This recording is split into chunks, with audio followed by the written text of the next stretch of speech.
പരിശുദ്ധ പരമ ദിവ്യകാരുണ്യത്തിന് എന്നേരവും ആരാധനയും സ്തുതിയും പുകഴ്ചയും ഉണ്ടായിരിക്കട്ടെ.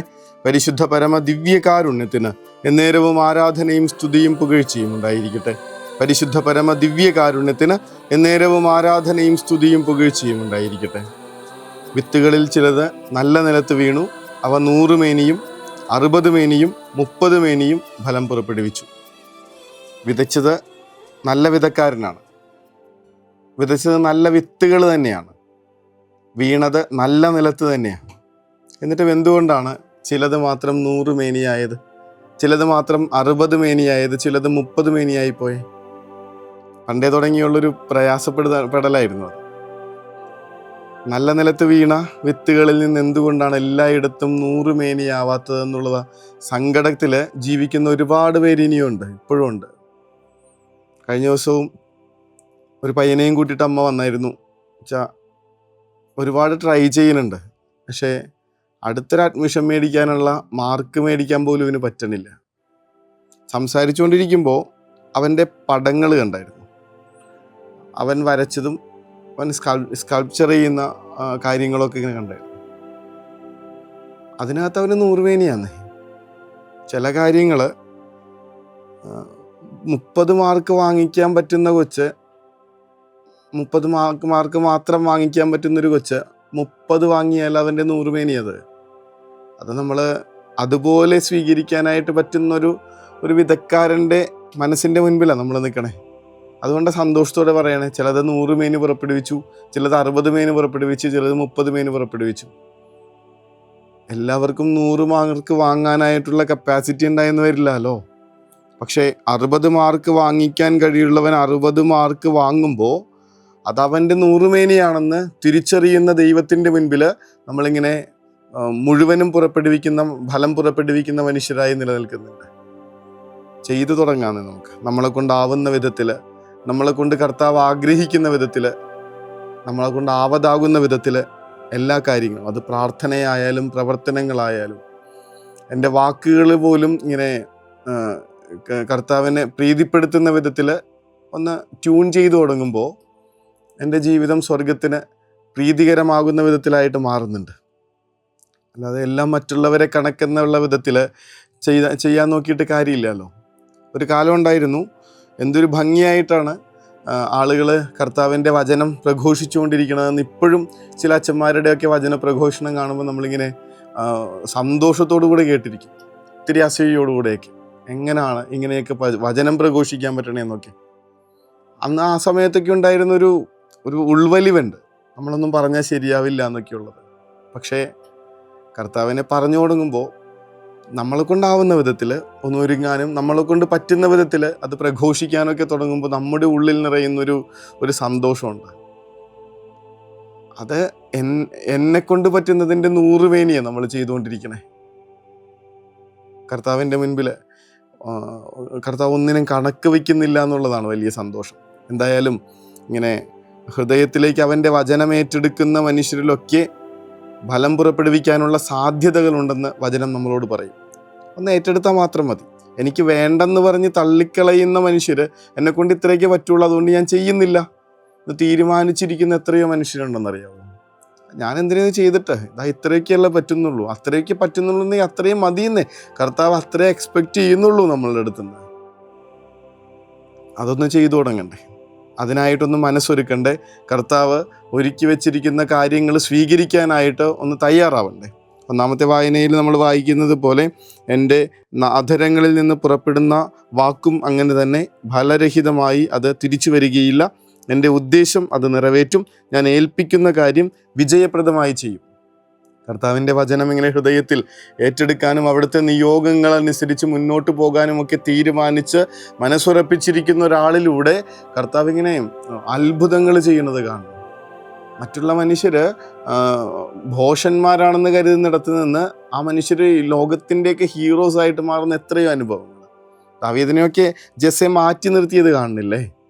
അവനെ കൊണ്ട് കൊള്ളില്ല, അവൻ വെറുതെ ആട്ടിടയനാണെന്നൊക്കെ പറഞ്ഞിട്ട് മറ്റ് ആകാര സൗഷ്ഠവമുള്ള നല്ല ധൈര്യശാലികളായിട്ടുള്ള തൻ്റെ മക്കളെയൊക്കെ സാമുവേൽ പ്രവാചകൻ്റെ മുന്നിലേക്ക് ജെസ്സെ കൊണ്ടുവരുന്നുണ്ട്. ദാവീദിനെ കുറിച്ച് ചോദിക്കുമ്പോൾ അവൻ വെറുതെ ആട്ടിടയനാണ്, അവനെ കൊള്ളില്ല എന്ന് തന്നെ പറയണേ.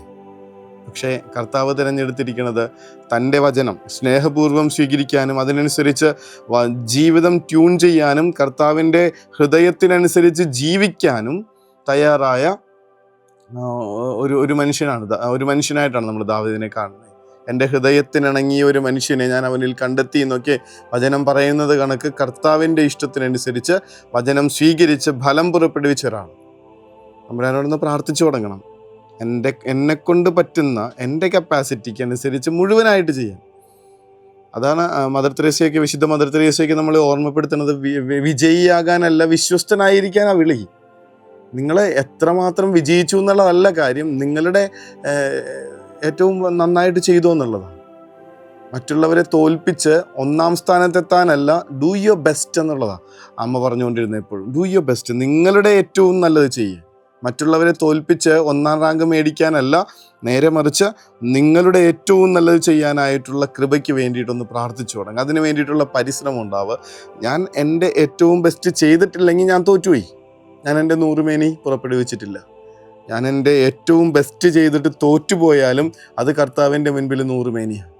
തമ്പുരാനെ ഞങ്ങളെ അനുഗ്രഹിക്കണമെന്ന് പ്രാർത്ഥിക്കുക. ഇങ്ങനെ അങ്ങയുടെ ഇഷ്ടത്തിനനുസരിച്ച് ജീവിതം ക്രമീകരിക്കുവാനും ജീവിതം ഒന്ന് ക്രമപ്പെടുത്തി തുടങ്ങുവാനും അങ്ങയുടെ ഇഷ്ടത്തിനനുസരിച്ച് ജീവിച്ചു തുടങ്ങാനും ഫലം പുറപ്പെടുവിച്ചു തുടങ്ങാനും അതെത്ര കുറവാണെങ്കിലും കർത്താവിൻ്റെ മുൻപിൽ 100 മേനിയാണെന്നൊന്ന് തിരിച്ചറിയുക. തമ്പുരാനെ അതിന് ഞങ്ങളെ ആശീർവദിക്കണമേ, അനുഗ്രഹിക്കണമേ എന്ന് അപേക്ഷിക്കാം. മനസ്സുമടുക്കാതെയും കുറവുകളെക്കുറിച്ച് പരാതി പറഞ്ഞു തീർക്കാതെയും കർത്താവെ അങ്ങ് തന്നിരിക്കുന്ന അവസരങ്ങളിലും സാധ്യതകളിലും ഈ ജീവിതത്തിൽ ചെയ്യാവുന്നത് മുഴുവൻ അങ്ങേക്ക് വേണ്ടി ചെയ്യാനായിട്ടുള്ള കൃപ, നല്ലൊരപ്പനായിരിക്കുകയും നല്ലൊരമ്മയായിരിക്കുകയും ഒക്കെ ചെയ്യുന്ന മറ്റുള്ള അപ്പച്ചന്മാർ മക്കൾക്ക് ചെയ്തു കൊടുക്കുന്നത് പോലെ ചെയ്യാൻ പറ്റിയില്ലല്ലോ എന്നോർത്ത് സങ്കടപ്പെടുന്ന അപ്പച്ചന്മാരുണ്ട്. പക്ഷെ അവർ കടം മേടിച്ചും കഠിനാധ്വാനം ചെയ്തും മക്കൾക്ക് വേണ്ടി ചെയ്യുന്നത് കർത്താവിൻ്റെ മുൻപിൽ വിലയുള്ളതാന്നേ. ഇതുപോലെ ഓരോ കാര്യങ്ങളും എടുത്തു നോക്കിയാൽ മതി. കർത്താവിന് വേണ്ടിയിട്ട് നമ്മൾ ചെയ്യുന്ന കഠിനാധ്വാനം ചെയ്ത് എന്നെക്കൊണ്ട് ആവുന്ന വിധത്തിൽ അങ്ങേയറ്റം ചെയ്യുന്ന കാര്യങ്ങളൊക്കെ കർത്താവിൻ്റെ മുൻപിൽ 100 മേനി. തമ്പുരാനെ അതിനായി ഞങ്ങളെ ആശീർവദിക്കണമേ.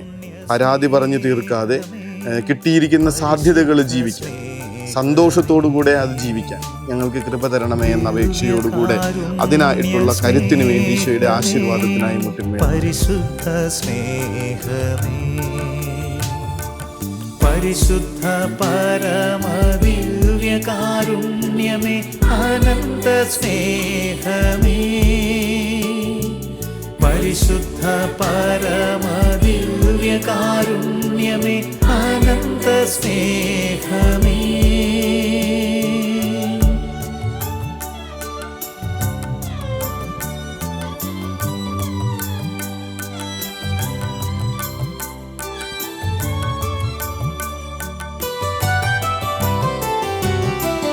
പരിശുദ്ധ പരമ ദിവ്യ കാരുണ്യത്തിന് എന്നേരവും ആരാധനയും സ്തുതിയും പുകഴ്ചയും ഉണ്ടായിരിക്കട്ടെ. പരിശുദ്ധ പരമ ദിവ്യ കാരുണ്യത്തിന് എന്നേരവും ആരാധനയും സ്തുതിയും പുകഴ്ചയും ഉണ്ടായിരിക്കട്ടെ. പരിശുദ്ധ പരമ ദിവ്യ കാരുണ്യത്തിന് എന്നേരവും ആരാധനയും സ്തുതിയും പുകഴ്ചയും ഉണ്ടായിരിക്കട്ടെ. കർത്താവെ, അങ്ങ് തരുന്ന ദാനം, ഈ വചനമാകുന്ന വലിയ അനുഗ്രഹം സ്നേഹപൂർവ്വം സ്വീകരിച്ച് ഫലം പുറപ്പെടുവിക്കുന്ന മനുഷ്യരാകാൻ വേണ്ട കൃപ തരണേ എന്ന് പ്രാർത്ഥിക്കുക. എന്തൊരു വലിയ സാധ്യതയാണ്. ഒരിക്കലും ഇങ്ങനെ ഫ്ലോപ്പ് ആവില്ല എന്ന് കർത്താവ് ഉറപ്പ് വന്നിട്ടുണ്ട്. എൻ്റെ അധരങ്ങളിൽ നിന്ന് പുറപ്പെടുന്ന വചനങ്ങൾ ഫലം പുറപ്പെടുവിക്കാതെ തിരിച്ചു വരില്ല.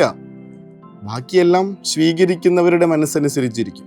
തമ്പുരാനെ, ഫലം പുറപ്പെടുവിക്കുന്നവരെ കണക്ക് മനസ്സൊരുക്കാൻ ഞങ്ങൾക്ക് കൃപ തരണമേ എന്ന പ്രാർത്ഥനയോടുകൂടെ നമുക്ക് ഉറക്കത്തിലേക്ക് പോകാം. ഈശോ അനുഗ്രഹിക്കട്ടെ. കരുണ തൻ കയർ പിടിച്ച് നയിച്ചിടും സ്നേഹമേ, ദിവ്യകാരുണ്യ സ്നേഹമേ, പരിശുദ്ധ സ്നേഹമേ, പരിശുദ്ധ പരമദിവ്യകാരുണ്യമേ, അനന്ത സ്നേഹമേ,